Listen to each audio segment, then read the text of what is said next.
noches, nos encontramos reunidos una vez más para continuar con el libro de Éxodo.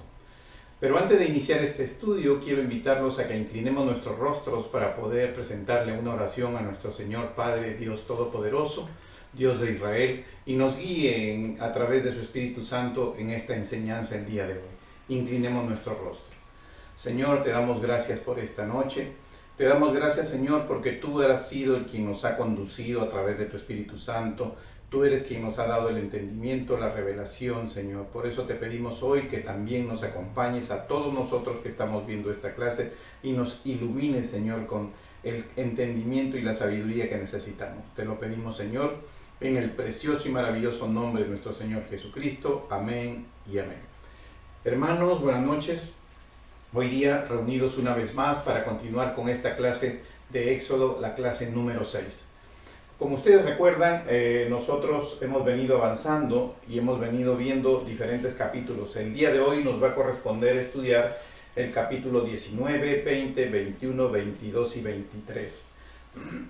Usualmente, cuando empezamos a estudiar libros como Éxodo, Levíticos, Números, y encontramos mucho sobre leyes, nosotros los cristianos, a veces muchos consideran de que la ley judía es como un poco antigua o que no se debe estudiar mucho porque estamos en la época de la gracia. Eso es definitivamente un error totalmente equivocado.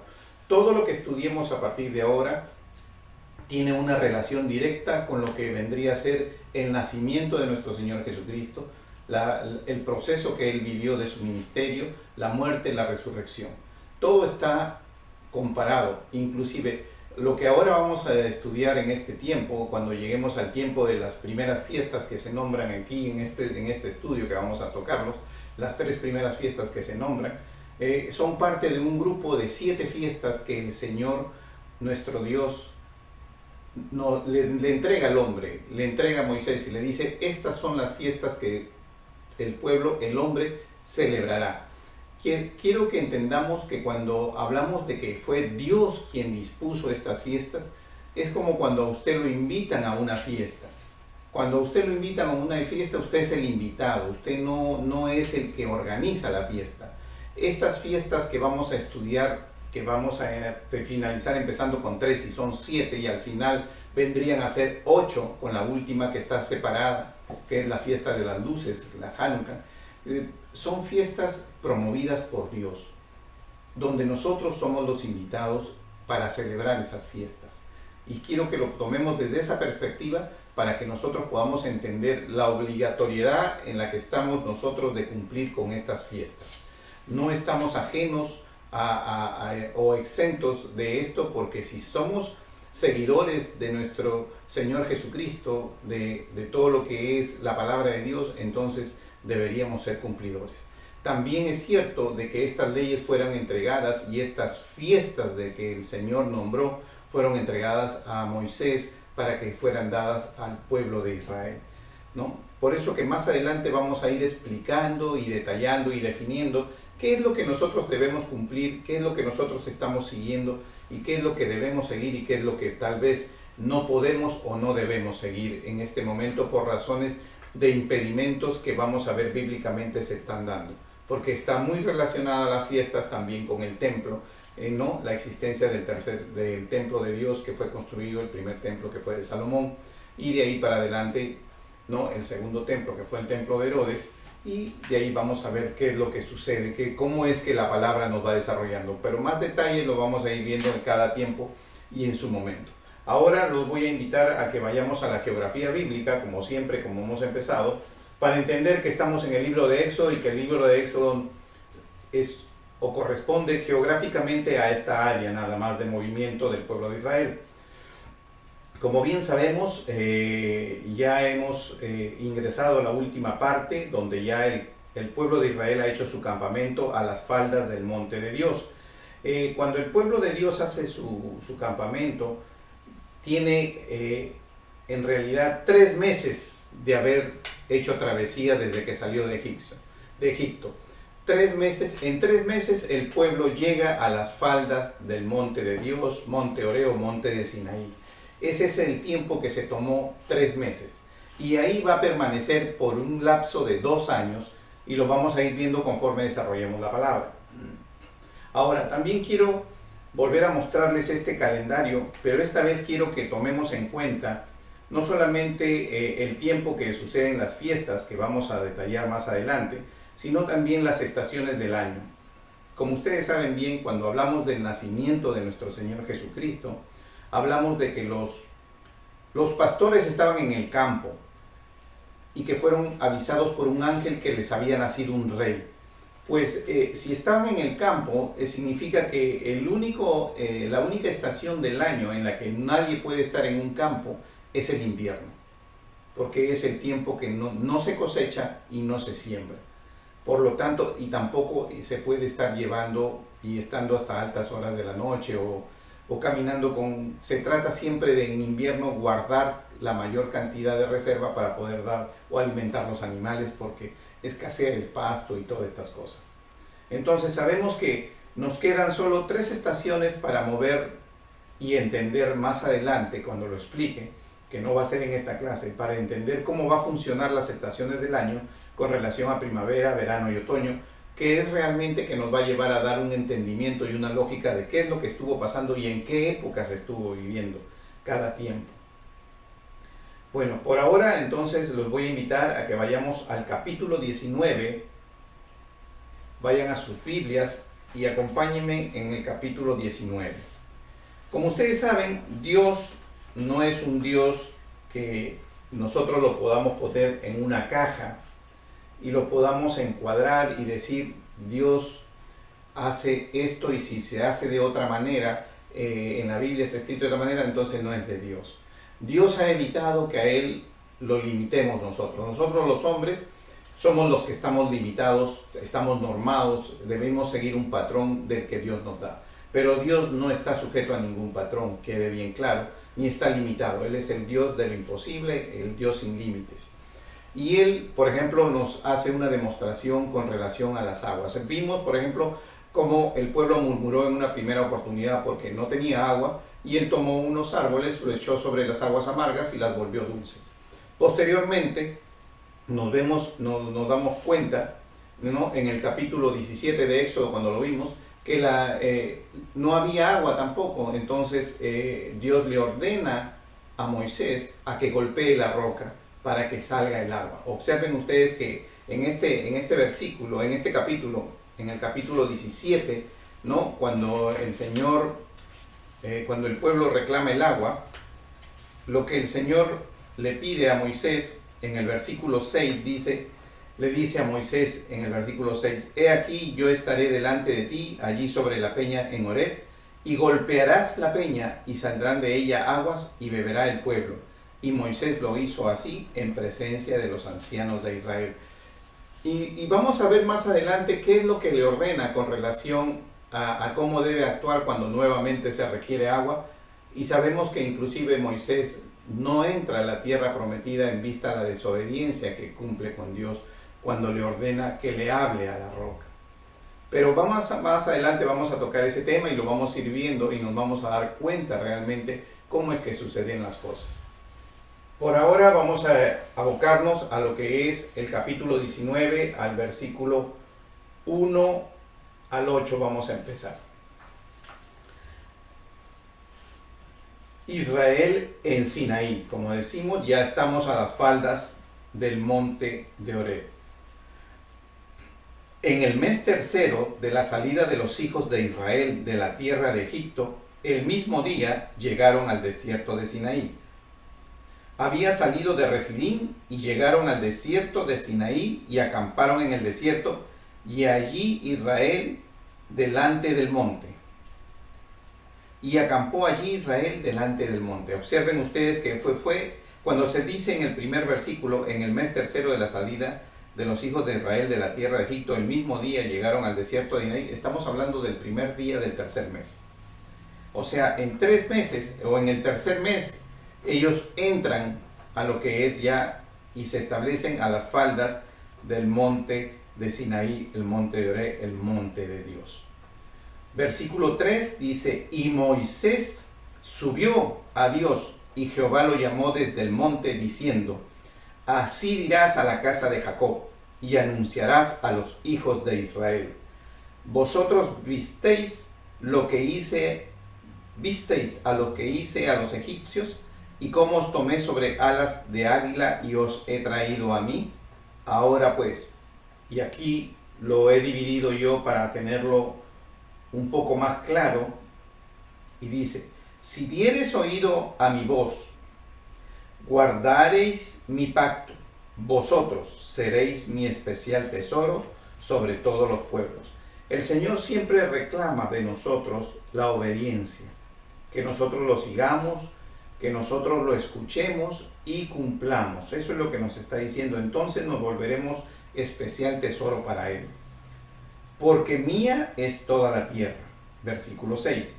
Y vosotros me seréis un reino de sacerdotes y gente santa. Estas son las palabras que dirás a los hijos de Israel. Esto fue las primeras palabras que Dios dio al pueblo de Israel en el monte de Sinaí. Entonces vino Moisés y llamó a los ancianos del pueblo y expuso en presencia de ellos todas estas palabras que Jehová le había mandado. Y todo el pueblo respondió a una y dijeron: todo lo que Jehová ha dicho haremos. Y Moisés refirió a Jehová las palabras del pueblo. Es necesario que nosotros entendamos que en este momento el pueblo está muy reciente de lo que ha sucedido con las cosas de haber salido de Egipto, la apertura del Mar Rojo, haber detenido el avance del ejército egipcio con la columna de humo y de fuego, evitando que puedan pasar y capturarlos. Y asimismo la muerte de este ejército que sucede a través cuando ellos tratan de seguir al pueblo y cruzar el Mar Rojo, igual como lo hizo el pueblo de Israel. La batalla con los amalecitas y todos estos eventos que han venido sucediendo, la conversión de las aguas, milagro tras milagro. El Señor les demostró a ellos, no solamente mostrándoles una nube y mostrándoles una columna de nube o una columna de fuego, sino que hubo milagros presenciales que ellos pudieron observar de la gran maravilla, del gran poder de Dios. ¿Para qué? Para mantenerlos a salvo y llevarlos con bien hasta ese lugar. Por eso que cuando Moisés hace la pregunta, el pueblo responde rápidamente que sí va a seguir.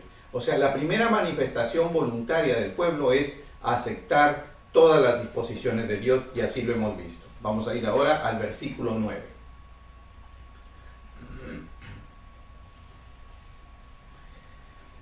Entonces Jehová dijo a Moisés: he aquí yo vengo a ti en una nube espesa, para que el pueblo oiga mientras yo hablo contigo, y también para que te crean para siempre. Eso es algo que el Señor hizo. ¿Para qué? Para mostrarse que realmente Moisés no estaba hablando palabra de él, sino palabra de Dios. Y Moisés refirió las palabras del pueblo a Jehová, y Jehová dijo a Moisés: ve al pueblo y santifícalos hoy y mañana, y laven sus vestidos. Cuando en el versículo 10 dice santifícalos hoy y mañana y laven sus vestidos, nosotros nos vamos a dar cuenta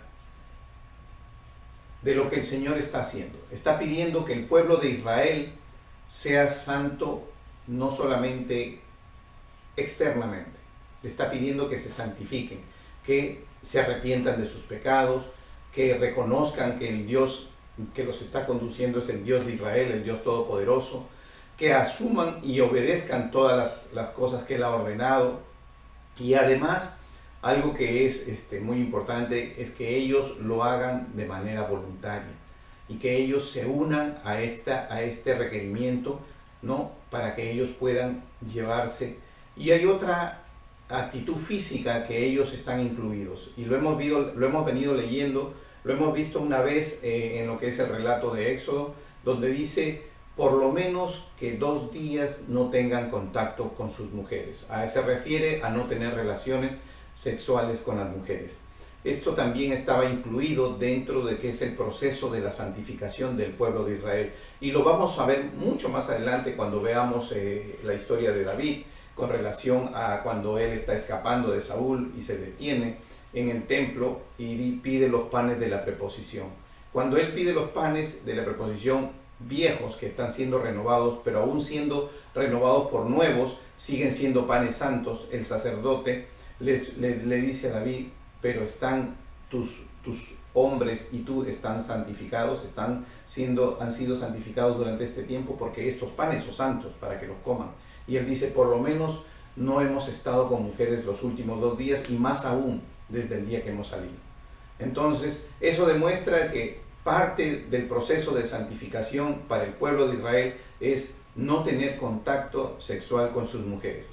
No es que sea indebido tener el contacto sexual si son sus mujeres, sus esposas, sino lo que pasa es que para este tiempo especial que se requiere para la presencia de Dios, ellos tenían por requerimiento esto.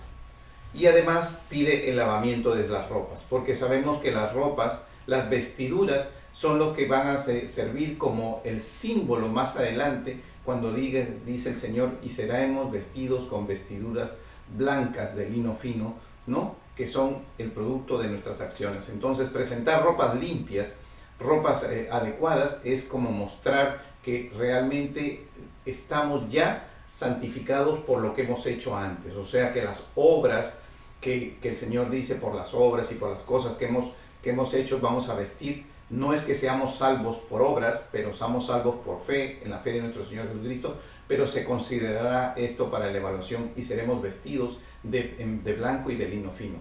Asimismo, ellos se santifican y lavan sus ropas para estar con ropas limpias hasta ante nuestro Dios. Continuamos. Versículo 11. Y estén preparados para el día tercero, porque al tercer día Jehová descenderá a ojos de todo el pueblo sobre el monte de Sinaí.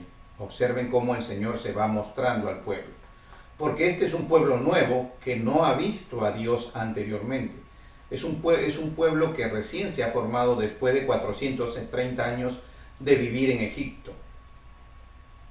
Ya hemos aclarado que no vivieron 430 años de cautiverio, fueron los últimos años los años de cautiverio. Los primeros años fueron años de gozo, donde ellos se multiplicaron, porque ingresaron solo los 12 hijos de Jacob y sus esposas y sus familias. Versículo 12. Y señalarás término al pueblo en derredor, diciendo, guardaos, no subáis al monte, ni tocáis sus límites, cualquiera que tocar el monte de seguro morirá. Entonces, mientras la presencia de Dios estaba ahí, ellos no podían acercarse al monte ni tocarlo. No lo tocará mano, porque será apedreado o aseatado. Sea animal, sea hombre, no vivirá. Cuando suene largamente la bocina, subirán al monte. Ellos del campamento caminarán hasta cerca del monte, porque hay un límite que el Señor le pide a Moisés que lo haga, y lo vamos a ver acá.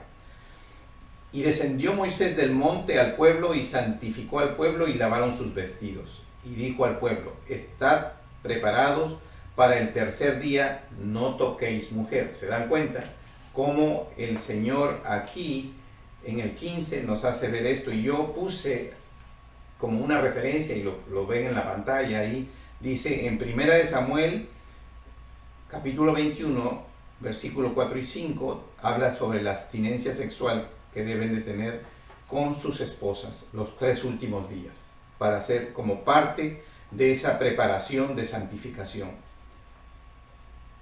Versículo 16. Aconteció que al tercer día, cuando vino la mañana, vinieron truenos y relámpagos, y espesa nube sobre el monte, y sonido de bocina muy fuerte, y se estremeció todo el pueblo que estaba en el campamento. Estas son las características con las que el Señor se muestra, y lo hemos visto cuando hemos estudiado el Apocalipsis, que las mismas manifestaciones que hay aquí después se escuchan y se ven en lo que corresponde a la revelación que Juan recibe en el Apocalipsis. Versículo 17. Y Moisés sacó del campamento al pueblo para recibir a Dios, y se detuvieron al pie del monte. Todo el monte Sinaí humeaba, porque Jehová había descendido sobre él en fuego, y el humo subía como el humo de un horno, y todo el monte se estremecía en gran manera. El sonido de la bocina iba aumentando en extremo. Moisés hablaba y Dios le respondía con voz tronante. Versículo 20. Y descendió Jehová sobre el monte de Sinaí, sobre la cumbre del monte, y llamó Jehová a Moisés a la cumbre del monte, y Moisés subió.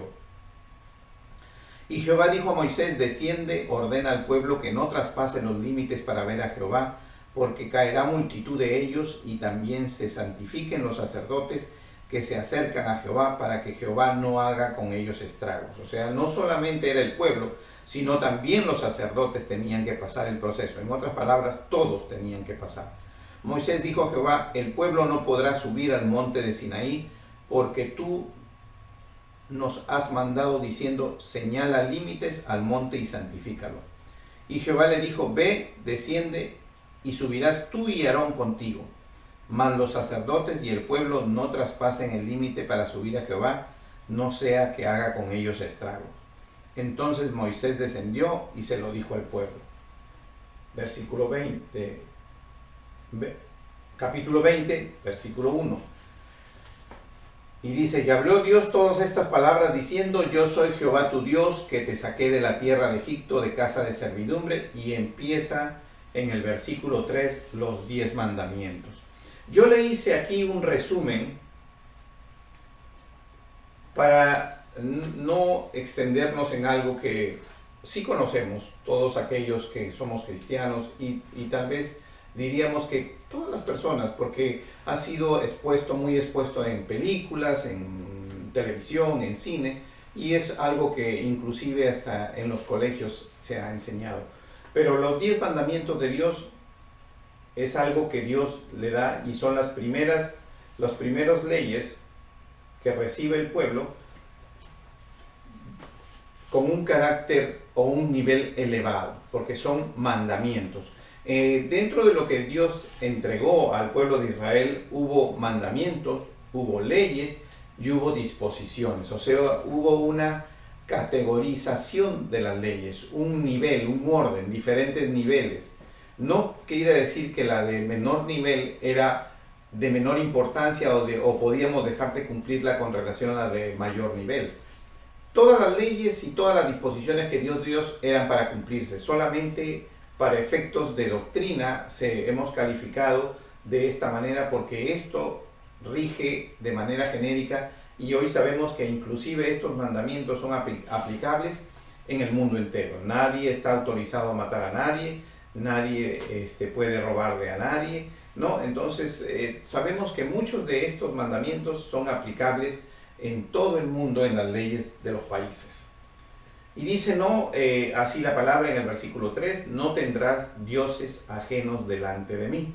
Y eso está pidiendo que Él es un Dios fuerte y celoso, como ya lo hemos visto, y Él siempre dice, no puedes tener otros dioses.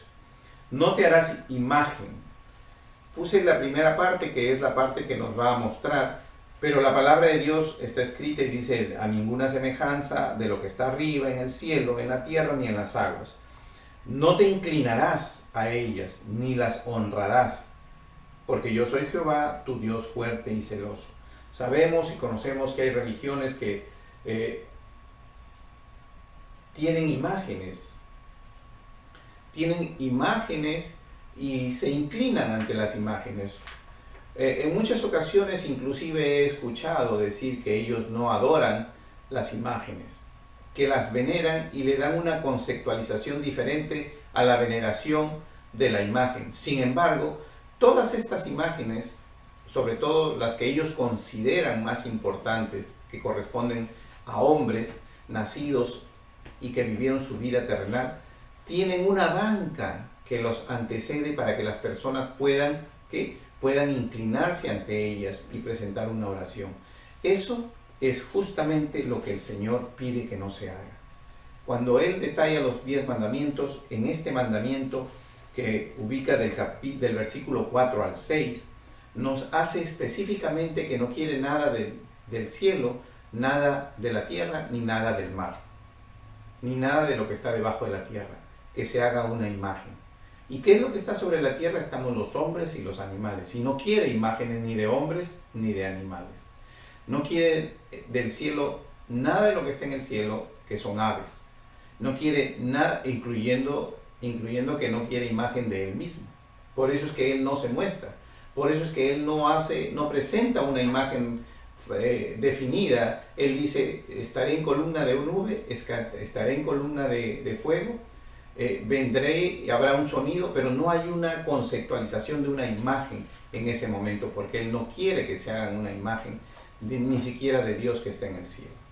Y así es como sucesivamente, pero lo más importante es que no solamente dice no tendrás otros dioses, no adorarás otros dioses, sino no te inclinarás, algo que muchas otras religiones hacen, se inclinan ante dioses que son considerados o ante personas que los santifican y los consideran, ¿no?, hasta cierto punto como mediadores, y se inclinan, y ahí es donde está la falta cometida. No debemos inclinarnos ante nada que está hecho en el cielo, en la tierra, o debajo de la tierra, o en el mar. Continuamos.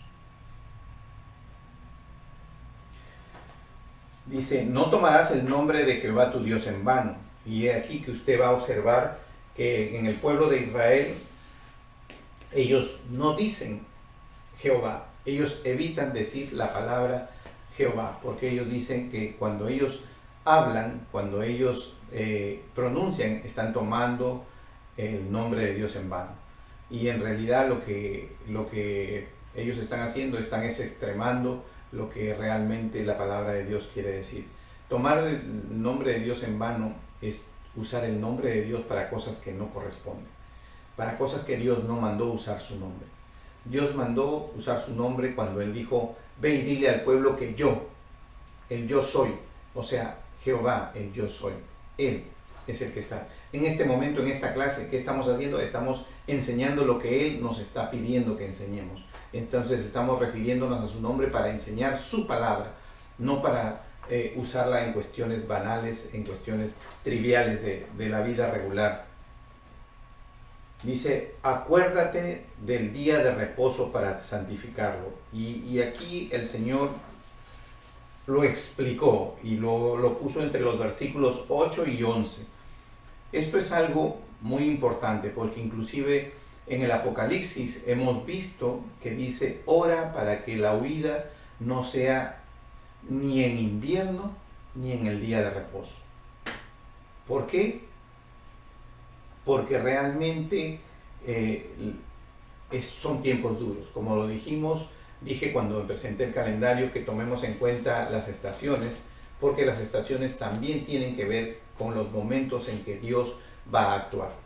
Inclusive la estación de invierno es tan dura en ese tiempo que inclusive no solamente en lo que corresponde al señalamiento de fiestas de nuestro Señor Jesucristo o inclusive para determinar los meses de su nacimiento, tomamos en cuenta esto por la presencia de pastores en el campo pastoreando, sino que también para los tiempos finales. Y así dice el Señor del versículo 8 a 11, que 6 días trabajaremos y haremos toda la obra, mas el séptimo día es el día de reposo para Jehová tu Dios. Y sabemos que más adelante Él señala y dice que el primer día de la semana es el sábado. Entonces 6 días trabajamos y el primer día de la semana descansamos. Y por eso es que el pueblo hebreo, el pueblo judío hoy, descansa el sábado. Nosotros usualmente descansamos el domingo. En este tiempo nosotros tenemos el día de descanso como el día domingo, que es el día que lo dedicamos a las cosas de Dios. Vamos a explicar más adelante, cuando corresponda el tiempo de la iglesia, qué es el día de descanso para nosotros y cómo es que nuestro Señor Jesucristo influyó en el día de descanso de la manera en que el pueblo hebreo lo cumplía. Ya más adelante lo vamos a explicar. Dice, acuérdate del día de reposo para santificarlo. Después dice, honra a tu padre y a tu madre. Cuando el Señor dice honra a tu padre y a tu madre, y dice, y sigue, y si seguimos leyendo, dice, para que tus días se alarguen en la tierra que Jehová tu Dios te da.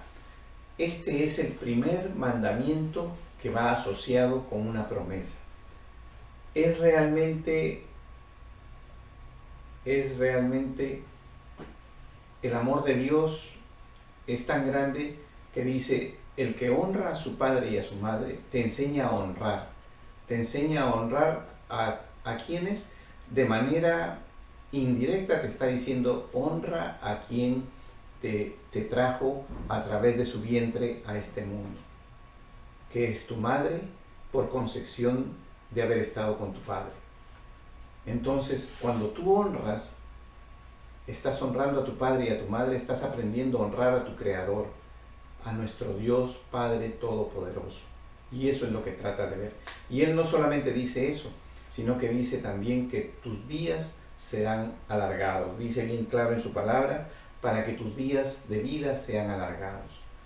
Esto es algo que todos nosotros, que somos hijos y también somos padres, debemos honrar a nuestros padres. Yo quiero en esta tarde, en esta noche, motivarlos a ustedes, motivarlos a que honren a sus padres, porque es un mandamiento con promesa que cumple el Señor para todos nosotros. Continuamos.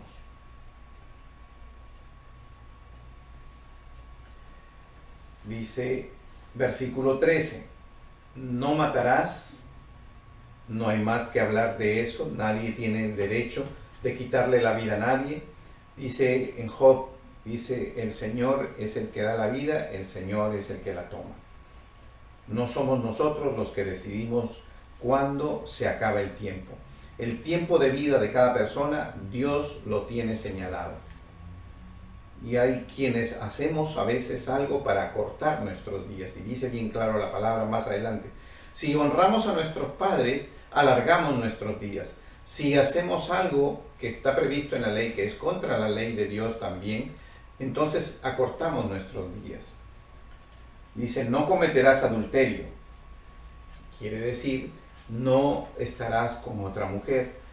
¿No? Y está hablando no solamente de eso, porque tenemos más adelante, cuando nuestro Señor Jesucristo estudiemos la presencia, Él la explica e inclusive dice que cuando has mirado y has deseado en tu corazón a otra mujer que no es la tuya, ya has cometido adulterio. Por eso, más adelante también vamos a volver a retocar esto y lo vamos a explicar cuando lleguemos al tema de lo que es el matrimonio, que está en la Biblia y está muy detallado.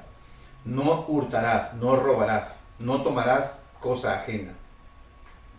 No hablarás contra tu prójimo falso testimonio. Y sabemos que con esto te está diciendo en todos los aspectos, no solamente en el aspecto de ser un testigo falso en un juicio, sino de no levantar historia falsa en ningún estrato social en el que te desenvuelves, con los amigos, con la familia, con extraños, ¿no? de otra persona. No debemos hablar o levantar o acusación contra otra persona sobre nada. Dice: no codiciarás. Y puse solo no codiciarás porque es amplio el no codiciarás. Y lo dice ahí en los siguientes detalles de ese versículo 17. Dice: no codiciarás la casa de tu prójimo. No desearás vivir en otra casa. No dirás: oh, mira esa casa, qué bonita que es, qué grande. Desearía vivir ahí. Desearía tener una casa. Todos deseamos tener lo mejor, pero desearlo no es codiciarlo. Codiciarlo es como que vivo deseando realmente eso y que es la prioridad en mi vida. Ponerlo como prioridad, que debo yo obtener la casa igual o mejor que la casa que es de mi prójimo. No codiciarás la mujer de tu prójimo, o sea, no andarás tampoco deseando tener la mujer de tu prójimo, que tú quieras tener la misma mujer que es de tu prójimo.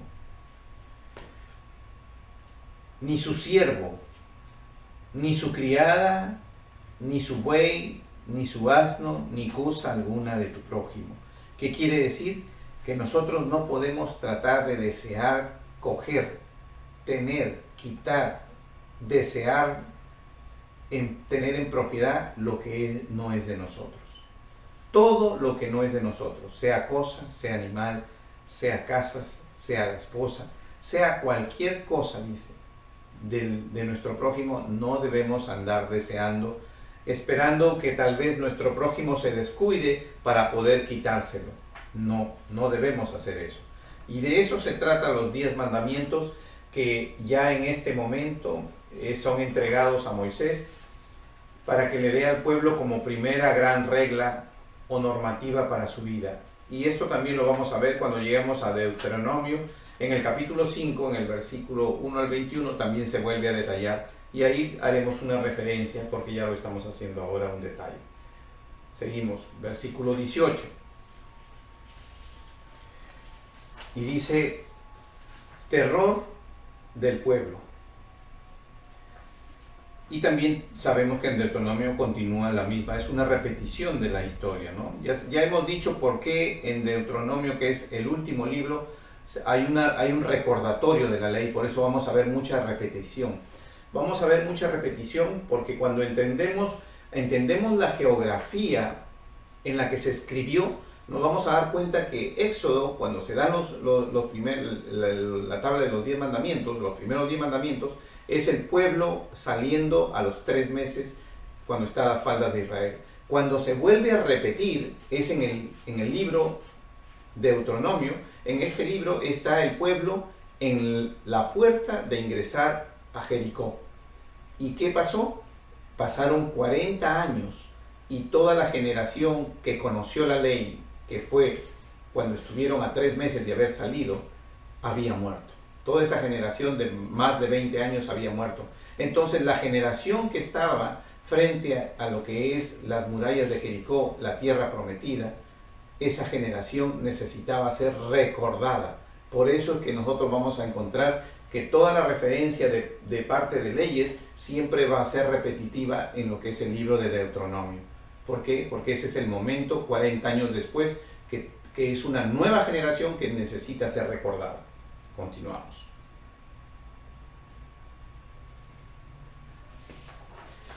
Todo el pueblo observaba el estruendo y los relámpagos y el sonido de bocina y el monte que humeaba. Viéndolo el pueblo temblaron y se pusieron de lejos y dijeron a Moisés, habla tú con nosotros y nosotros oiremos, pero no hable Dios con nosotros para que no muramos. El pueblo siempre mostró un temor por todas las cosas y más aún por las cosas desconocidas y por el poder que Dios había demostrado que tenía para ellos. Y Moisés respondió al pueblo, no temáis, porque para probaros vino Dios y para que su temor esté delante de vosotros, para que no pequéis. Entonces el pueblo estuvo a lo lejos y Moisés se acercó a la oscuridad en la cual estaba Dios. Y Jehová dijo a Moisés, así dirás a los hijos de Israel, vosotros habéis visto que he hablado desde el cielo con vosotros. No hagáis conmigo dioses de plata ni dioses de oro os haréis. Altar de tierra harás para mí y sacrificarás sobre él tus holocaustos y tus ofrendas de paz, tus ovejas y tus vacas, y en todo lugar donde yo hiciere que esté la memoria de mi nombre, vendré a ti y te bendeciré. En este versículo 24 el Señor les está diciendo, harás lo que más adelante vamos a conocer, el primer templo portátil, el primer templo movible, que lo llamamos tabernáculo. Y ese es lo que Dios está mencionando en el versículo 24. Seguimos, versículo 25. Y si me hicieres altar de piedras, no lo labres de cantería, porque si alzares herramientas sobre él, lo profanarás. No subirás por gradas a mi altar para que tu desnudez no se descubra junto a él. Observen cómo el Señor pide dos cosas que van a ser usadas en el diseño. Van a ser usadas piedras. Si usas piedras o si usas algo, tiene que ser original de la formación de Dios. Porque cuando Dios creó la tierra y creó todo en lo que hay en ella, está tal cual Dios lo creó. Si tú vas y tomas una piedra, es que estás tomando una piedra del terreno que no ha habido antes, nadie lo ha labrado. Estás tomando una piedra original, una piedra que está tal cual Dios la creó. y la pones en el altar, entonces estás poniendo algo que realmente lo puedes considerar santo porque está originalmente de la creación de Dios. Por eso dice Dios aquí bien claro que no pongas herramientas sobre ella, porque si no, la habrás profanado. La convertirás ya no en sagrada, sino en profano. Quiere decir que no nos toca darle esa apariencia hermosa y queremos lisar la piedra o hacerla de una mejor manera para que se muestre de una manera a los ojos de los hombres apreciable, bonita, pero esa no es la intención de Dios. La intención de Dios es que guardemos la creación de Dios. Eso es lo que está diciendo. Guarda la creación de Dios, no la toques, para que no se profane. Porque cuando el hombre toca la creación de Dios, la profana. Eso es lo que le está diciendo. Y también le dice, no subirás por gradas. ¿Eso qué quiere mostrarnos a nosotros? Nos quiere mostrar a nosotros que en el templo de Dios no se debe usar gradas. Y así es como seguro definitivamente tiene que ser diseñado el templo de Dios. No usarán gradas, sino se usará rampas. ¿Para qué? Para que no muestren su desnudez, porque ustedes recuerdan que en ese entonces Dios protegía, Dios pedía que todos cubran sus cuerpos con sus mantos y con sus túnicas. Y es así como realmente nos vamos dando cuenta cómo Dios comienza ya no solamente a decirles, me harás el tabernáculo, construirás un tabernáculo, un templo portátil, para llevar mi presencia donde conforme a tu movimiento, sino que también tendrás estas características, y empieza dando dos primeras características. Continuamos.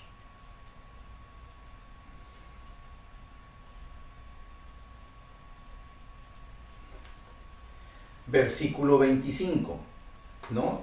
Y versículo 26 nos habla claramente de estas dos primeras circunstancias que está pidiendo. Ahora nos vamos al capítulo 21. Capítulo 21. Yo aquí el capítulo 21, como ya ustedes saben, el capítulo 21 comienza ya él a dar leyes de carácter de diferentes tipos para que haya una convivencia sana, una convivencia en paz y haya una unidad en el pueblo de Israel. Y siempre pongo una referencia porque vuelvo a repetir para que quede en sus memorias. Si lo queremos aprender y queremos no olvidarnos, hagamos esa referencia del mapa. Sabemos que Éxodo es solamente de Egipto al monte de Sinaí, y sabemos que Deuteronomio es Jericó. Pongan en sus mentes Jericó. Deuteronomio es el pueblo joven que ya pasó, el pueblo joven que en ese entonces sobrevivió a los 40 años de travesía conforme Dios dispuso, y ese nuevo pueblo necesitaba reconocer la ley porque iba a empezar su vida en la nueva tierra, en la tierra prometida. Y tenemos que en Éxodo 21 primero nos da leyes sobre los esclavos. Y cuando nos da leyes sobre los esclavos, nos dice a nosotros y nos da sobre 6 años servirás, más el 7º saldrá libre. Nos habla todo el cómo debe ser el trato, dice, ¿no? Si un esclavo ingresa solo, después de eso saldrá solo. Si ingresa con esposa, saldrá con esposa. Si ingresa solo y se casa, y así sucesivamente, dice, no, saldrá él solo, pero la esposa y los hijos que él tuviere, que se le fue entregado en la etapa de esclavitud, quedarán para el amo. También le da la opción al esclavo de poder quedarse con el amo si él desea, y un sinnúmero de normas y disposiciones. Y después tenemos leyes sobre actos de violencia. Y aquí, por ejemplo, yo puse los versículos 23, 24 y 25. ¿Y por qué puse estos versículos? Porque realmente esto se convirtió en la ley de Dios como un principio bíblico para lo que era la ejecución de todas las cosas. Dice, mas si hubiere muerte, entonces pagarás vida por vida, ojo por ojo, diente por diente, mano por mano, pie por pie, quemadura por quemadura, herida por herida, golpe por golpe. Es así como realmente está diseñada la ley. El castigo viene ¿no? Ante la acción viene el castigo. Ante el incumplimiento de la ley viene el castigo. Ante la agresión al prójimo viene el castigo. Pero sabemos que más adelante, y cuando lo veamos en lo que respecta a nuestro Señor Jesucristo, Él hace mención a esta parte y dice, Él da un mandamiento, una disposición diferente, ¿no? Él no contradice la palabra, simplemente Él extiende que el amor de Dios va más allá de eso. Va más allá de eso y dice, no, pondrás la otra mejilla, entregarás la túnica y harás la milla extra. ¿Para qué pide todo eso el Señor? ¿Y por qué lo pide? Lo explicaremos y lo veremos cuando nos corresponda en el momento que estudiemos nuestro Señor Jesucristo. Pero hago la referencia para que nos vayamos dando cuenta cómo es que los principios en la ley se van dando. Y así el Señor comienza. Y después en este mismo capítulo 21 nos da por último las leyes de responsabilidad de amos y dueños.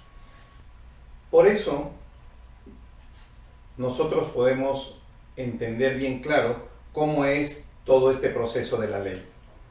Como lo hemos visto aquí, el proceso de la ley viene con las responsabilidades de los amos y dueños. Y después de esto nos vamos a ir dando cuenta cómo el Señor realmente hace todos los diseños y todas las cosas y va preparando las leyes que después el gran conglomerado se encuentran en lo que corresponde a el libro de Levíticos. Continuamos, vamos ahora al capítulo 22. Capítulo 22. Dice así en el capítulo, nos da leyes sobre la restitución. Sabemos que las leyes sobre la restitución tienen que ver con lo que está escrito en los versículos 1 al 15 y las leyes humanitarias con lo que está escrito de los versículos 16 al 31. En las leyes de restitución prácticamente estamos hablando de lo que vendría a ser las leyes de carácter civil, ¿no? Y estas leyes de carácter civil, ¿para qué? Para que normar las acciones que tengan que ver con la negligencia, con la imprudencia, con actos que son hechos ya sea voluntarios o involuntariamente. También nos vamos a dar cuenta, y es necesario resaltar, en el capítulo 22, en el versículo 2, quiero que vayan a sus Biblias y lean el capítulo 22, el versículo número 2. Dice, si el ladrón fuera hallado forzando una casa y fuera herido y muriere, el que lo hirió no será culpado de su muerte. ¿De qué estamos hablando? Legítima defensa. Observen cómo ustedes ya en ese tiempo el Señor, el Dios Padre Todopoderoso, ya expuso una disposición de la legítima defensa, ¿no? Asimismo, las leyes humanitarias están relacionadas con lo que es el trato a las viudas. También hace ver aquí en este grupo, habla sobre no abusar de la doncella con la cual uno supuestamente se va a casar y después no se casa, no tener contacto sexual con animales, rechazar la hechicería, ¿no? Y no maldecir a los jueces, no maldecir a los príncipes, no levantar falso testimonio, no hablar mal de ellos. Dice, no, también nos hace ver de que nos pide que todos los primogénitos, no solamente los hijos, sino de los animales, de los siervos, sean dedicados a Él, o sea, para que si el Señor así lo desea, pueda tomar de ellos para ser usados en lo que el Señor ordene, o sea, ponerlos y presentarlos para Él. Y así vamos a ver, y pide que todos seamos varones santos, nos pide que todos seamos santos. También nos da en estas leyes sobre disposiciones, ¿no? Sobre los préstamos, de no cobrar usura, de no estar aprovechándose con el dinero de las otras personas, y así sucesivamente en estas leyes humanitarias. Y ahora vamos a pasar a lo que vendría a ser el capítulo 23, donde el Señor nuevamente nos vuelve a dar más leyes. Pero en este tipo de leyes, aquí las escribí porque tiene que ver un poco con lo que es el falso rumor y ser testigo falso. Todo esto es sobre litigios y acciones sobre reclamos. O sea, cuando leemos este capítulo 23 en estos versículos, tenemos que tomar en cuenta y ponernos que el contexto de estas disposiciones es para el proceso de juzgamiento. O sea, no debemos tratar de aprovecharnos en los procesos de ir contra nuestro contrincante o nuestro reclamador o si somos los reclamantes, no debemos ir contra ellos en abuso de nuestro derecho de reclamo.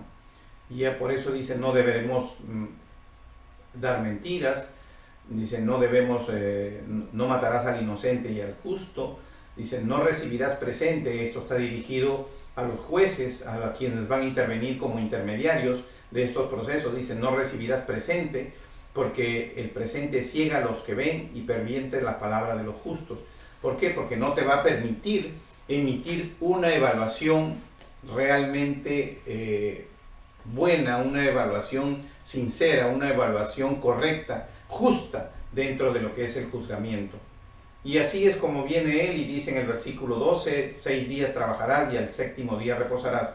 El Señor siempre está mencionando sobre el día de reposo. Siempre nos está haciendo ver durante todo este procedimiento que es muy importante para Él el día de reposo y que debemos guardarlo. Y también de que no debemos asociarnos ni estar hablando en nuestra boca de otros dioses. También en este mismo capítulo, y aquí nos hace mención sobre las primeras fiestas. Y aquí yo quiero realmente decirles a ustedes sobre lo que son las fiestas, porque el Señor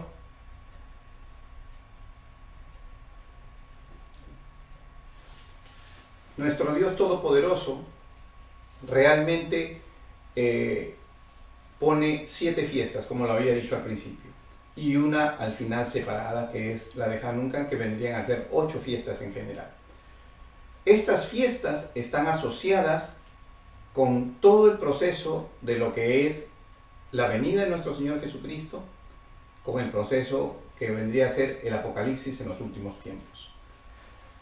No son fiestas solamente de celebración por eventos específicamente, todas no son coincidencias.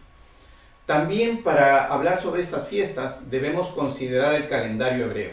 Nosotros nos regimos por el calendario gregoriano. Para nosotros, nuestro guía, nuestra normatividad, nuestra forma de evaluar viene del sol. Para el calendario hebreo viene de la luna. Ellos toman la luna como referencia en el calendario hebreo y nosotros, el calendario gregoriano, tomamos el sol. Nosotros hablamos de la mañana y la tarde. Por eso que usted va a encontrar que la palabra de Dios dice tardes y mañanas. Cuando estudiamos, Daniel dice, ¿cuántos días? Los días en las tardes y las mañanas. Siempre hace citar primero la tarde y después la mañana. ¿Por qué? Porque usan el calendario basado en la luna. Y como sabemos, la luna empieza en la tarde. Cuando ya viene cayendo la oscuridad, es que la luna se muestra. Y para efectos de lo que es el calendario, de lo que vendría a ser los meses y el año, empieza el primer día del primer mes del primer año, empieza con una luna nueva. Es así como ellos comienzan a contar su calendario, que al final tiene un año bisiesto, que para el calendario hebreo es un mes más agregados a los meses que ya ellos tienen registrados. Y para nosotros, los años bisiestos en el calendario gregoriano es un día en el mes de febrero, que le ponemos un día más, porque nosotros tenemos más días contados en nuestro calendario por año que el calendario hebreo. El calendario hebreo no tiene 365 días, como ya lo hemos enseñado. Pero cuando llegue el momento vamos a ser más explícito. Ahora voy a empezar el detalle de las fiestas, pero cuando terminemos de estudiar las 7 fiestas, vamos a hacer todas las comparaciones necesarias para que podamos entender realmente. Por ahora vamos a ir explicando lo que la palabra de Dios nos va mostrando poco a poco. Entonces, continuamos aquí con relación a las fiestas. Estamos en el capítulo 23. Capítulo 23 y dice: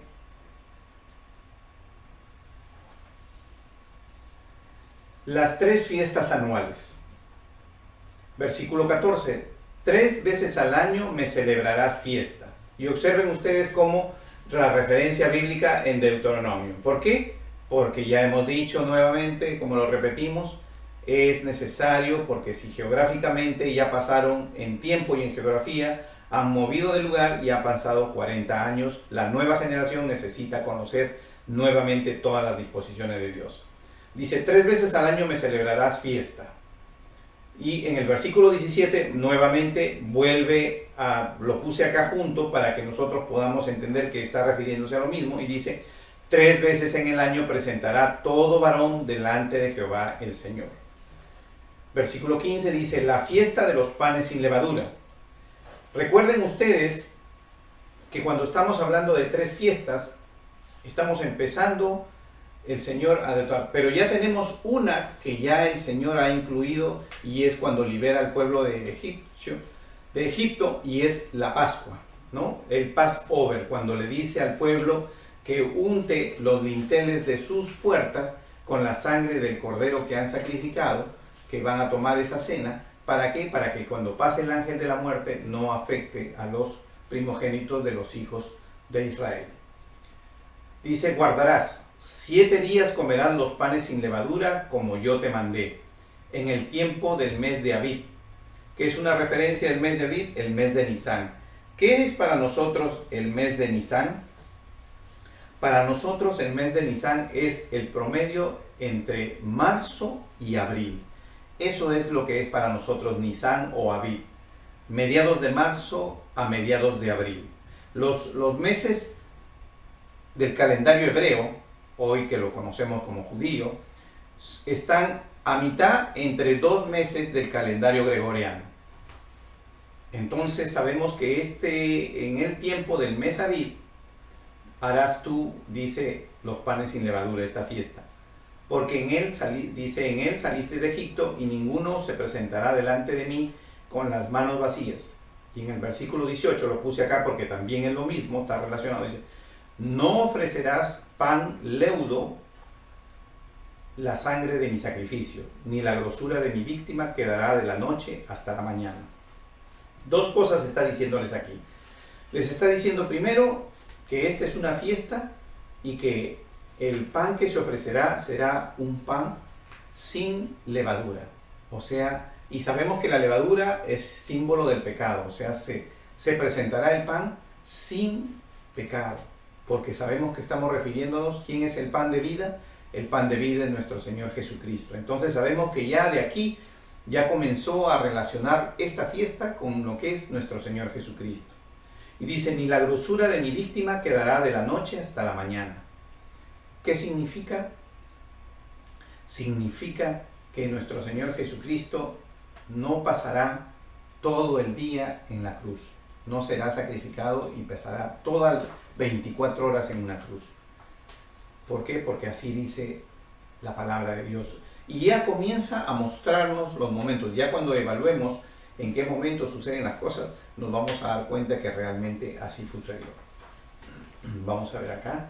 Dice: entonces, esta fiesta es una fiesta que se realiza al día siguiente de la fiesta que es la Pascua, o el Pesaj, que es en hebreo, que es a los 14 días de haber empezado el mes de Nisán.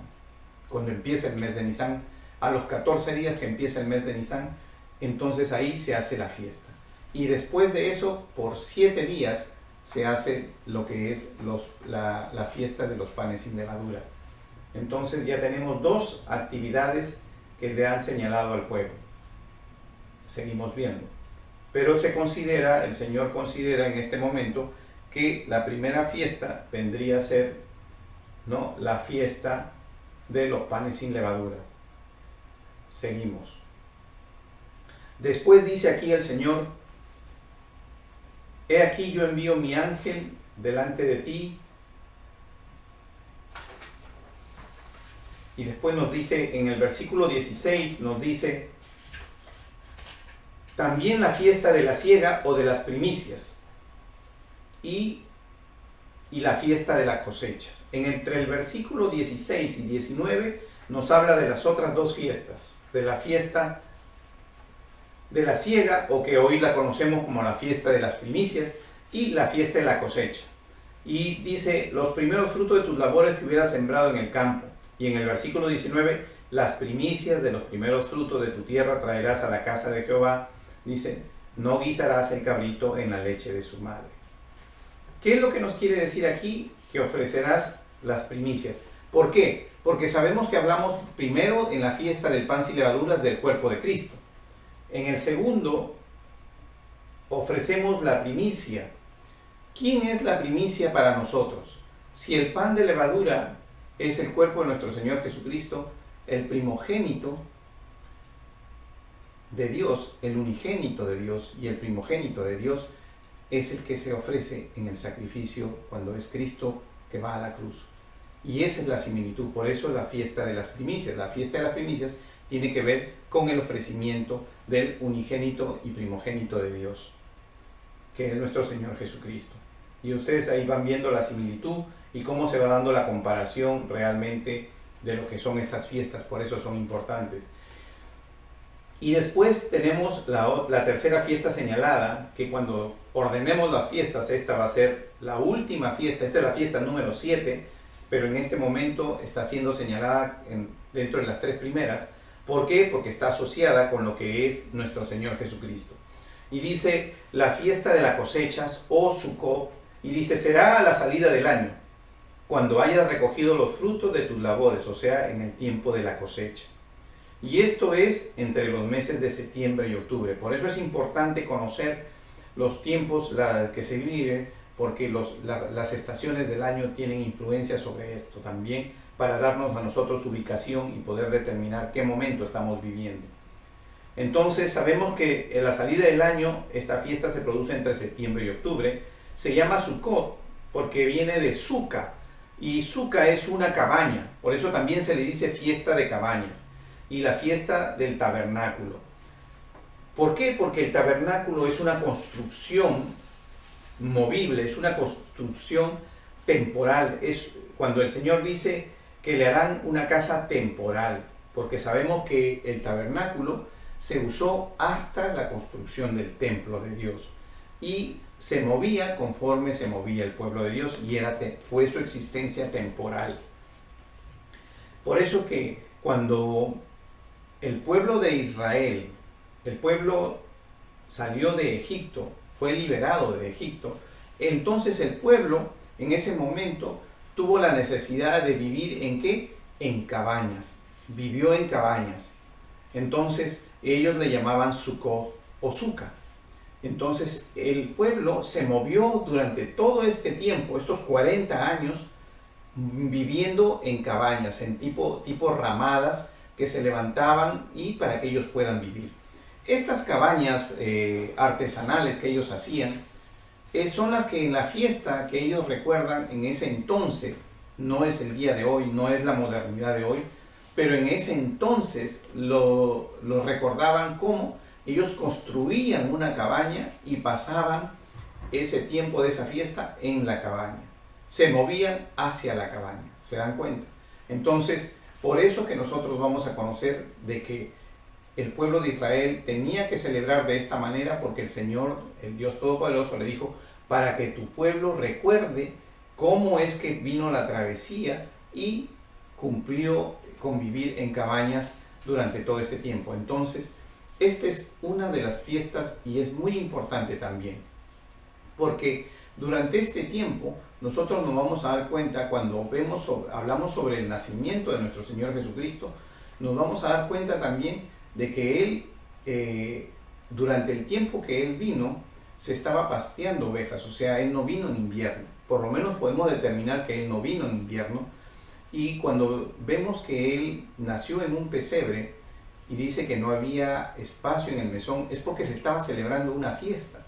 Había mucha gente que había venido a Jerusalén.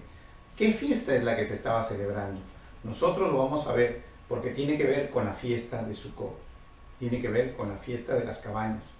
Y por eso es que vamos a ver, y usted cuando ven que hacen, inclusive hacen los nacimientos, usted nunca se ha preguntado cómo se hace, por qué se hacen los nacimientos sobre lo que es, con lo que pareciera que es un establo, porque comercialmente se vendió una idea diferente. Comercialmente se trató de vender que son establos. Nuestro Señor Jesucristo en ese entonces, la palabra no dice que nació en un establo, dice que nació en un pesebre. Y no nació específicamente en un pesebre, sino fue puesto en un pesebre. El pesebre es la construcción de madera donde se colocaba el agua para que los animales puedan tomar el agua. Y es ahí donde nació, y nació en lo que se considera en un tiempo de la fiesta de Sukkot, en una cabaña. ¿Y cómo eran las cabañas? Más o menos similares como lo que hoy la gente trata de presentar cuando hacen sus nacimientos del Señor Jesucristo. Por eso es que viene todo eso. Lo que pasa es que la historia del mundo moderno, contemporáneo, el enemigo, siempre trata de desvirtuar todo, ¿no? Porque trató de mover las cosas diferentes. Sabemos que nuestro Señor Jesucristo no nació en diciembre, porque diciembre es un tiempo de invierno y no nació en diciembre. Nació en un mes antes, meses antes de diciembre. Y lo vamos a ir viendo con la palabra, vamos a ir analizando con la palabra para no dar una confusión cómo es esto. Por eso es importante, y nuestro Señor nos hace mención de estas tres primeras fiestas. El orden de las fiestas las vamos a ir viendo más adelante, pero hacemos ver cómo nos menciona estas tres primeras fiestas. ¿Ok? Entonces nos vamos a dar cuenta cómo es que todo esto sucede y realmente vemos más adelante cómo el Señor se manifiesta. Versículos, después viene el versículo 20 al 25, donde dice que el ángel de Jehová es enviado delante de Israel para guiarlo. Y vemos aquí cómo realmente él dice: no te preocupes, yo te guardaré, te llevaré, te mantendré a ti siempre en todo lo que es. Pero también le dice que si oyeras su voz y hicieras todo lo que dijeres, dice, él peleará por ti con tus enemigos y él afligirá a tus enemigos. ¿Por qué? Porque él siempre irá delante de ti. Él bendecirá tu pan, tus aguas, y quitará toda enfermedad de en medio de ti. Observen el versículo 25, dice, quitará toda enfermedad de en medio de ti. ¿Qué te dice eso? Que dice que cuando nuestro Señor Jesucristo vino, ¿qué se llevó? Se llevó todas las enfermedades de nosotros. Observen cómo ustedes estamos haciendo eso, y estamos viendo en las disposiciones la presencia de nuestro Señor Jesucristo. Por eso es que es necesario ir examinando esto, y más adelante, cuando completemos las 7 fiestas y aún la 8ª, vamos a hacer las comparaciones específicas una por una. Y después en la última parte del capítulo 23 dice: no habrá mujer que aborte ni estéril en tu tierra, y yo completaré el número de tus días. Yo enviaré mi terror delante de ti, consternaré todo el pueblo donde entres, y te daré la cerviz de todos tus enemigos. Eso le está diciendo al pueblo de Israel. Enviaré delante de ti a la avispa, que eche fuera al hebeo, al cananeo. Lo vamos a explicar más adelante, ¿no? Porque tiene que ver con el rey David también. Dice, no los echaré delante de ti en un año, para que no quede la tierra desierta y se aumenten contra ti las fieras del campo. O sea, aún en la lentitud en la que el Señor está llevando el proceso, tiene una razón, y eso es lo que nos hace ver. Cuando leemos el versículo 29 y 30, nos damos cuenta que aún el Señor está terminando, paralelamente que empieza a expulsar, está terminando que el pueblo se acentúe, que el pueblo se termine de crecer en el número que Él está pretendiendo sea, y pueda adquirir la fuerza y la experiencia. Fijaré tus límites desde el mar Rojo hasta el mar de los filisteos. Le fija los límites, le pide que no haga alianza con ninguno de los dioses, y en la tierra dice: en tu tierra no habitarán, no sea que te hagan pecar, y que no se mezcle, que en la tierra prometida solo habite el pueblo de Israel, le pide. Y aquí les voy a mostrar, para finalizar, parte del calendario hebreo, donde sabemos que en el Nisan viene la Pascua, los panes sin levadura y las primicias, y entre los meses de septiembre y octubre, que es el mes de Tisri, la fiesta de la cosecha, Sukkot, fiesta de tabernáculo o fiesta de la cabaña. Todos esos nombres es una sola fiesta. ¿Se dan cuenta? Entonces nos damos cuenta todo esto, cómo ha venido sucediendo y cómo realmente se ha desplazado la palabra de Dios. Hermanos, hemos dado por concluido el estudio del día de hoy y los invito a que me acompañen el próximo martes a las 8:30 de la noche para continuar con este hermoso estudio y ir conociendo más sobre las fiestas de nuestro Señor que le da al pueblo de Israel y cómo estas fiestas están asociadas con la presencia de nuestro Señor Jesucristo, la vida, ministerio, muerte, crucifixión, resurrección de Él y el milenio y el apocalipsis. Gracias por su atención. Dios los bendiga.